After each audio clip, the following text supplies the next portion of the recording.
وزي ما عودناكم تغطيه خاصه لقناه صدى الملاعب لدوري ابطال مصر، والنهارده هنا في يوم جديد من ملعب السلام اول، ومعانا نجوم مختلفين عن العاده، وهو اولياء امور فريق جمعه اكاديمي. نتعرف بحضرتك؟ والدة اللاعب مين؟ نتعرف بحضرتك؟ والدة اللاعب مين؟ النهارده يمكن انت شايف في انطباع عندكم كويس من الناس اللي هم مهتمين على طول مع الفريق. شايفوا انطباعكم يعني الكابتن محمد جمعه خلال التمرينات خلال الفتره اللي فاتت؟ انطباعكم ايه؟ شايفه ايه يمكن الكابتن محمد جمعه خلال التدريب مع الاولاد؟ شايفاه ايه؟ محمد راجل ممتاز، بيهتم بالولاد وبياخد على راحتهم، وبيهتم دايما يبقى نتائجه احسن من الفريق اللي قدامه، وبيهتم بالولاد زياده عن اللزوم يعني. شايفه الكابتن محمد جمعه يمكن ما شاء الله ده الماتش السادس ليه، كسب 5 ماتشات، اتعادل ماتش، عنده 16 بونت. شايفه ان الاولاد استفادوا من خلال البطوله؟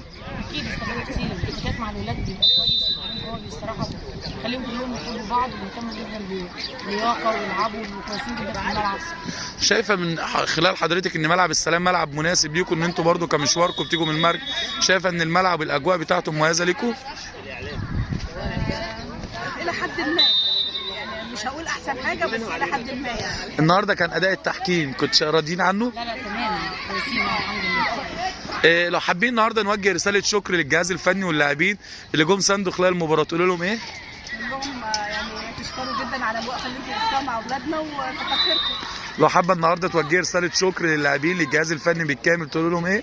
يعني كتر خيرهم على كل حاجه بيعملوها بصراحه، جزاهم كل خير. لو النهارده هتهدوا الفوز هتهديه لمين؟ لو هتهدي الفوز النهارده نهديه لمين؟ ابني وكابتن جمعه يعني هو يستاهل. شايفه مثلا الاعلى لابنك نفسك يبقى زي مين؟ والله دي تساله هو بقى يعني. شايفه مثلا الاعلى لابنك نفسك يبقى زي مين؟ هو انا نفسي باحسن حاجه في الدنيا، بس هي الكوره في مصر اساسا يعني محتاجه شغل شويه. نتمنى لكم التوفيق، وانتظرونا وتغطيه خاصه لقناه صدى الملاعب لدوري ابطال مصر.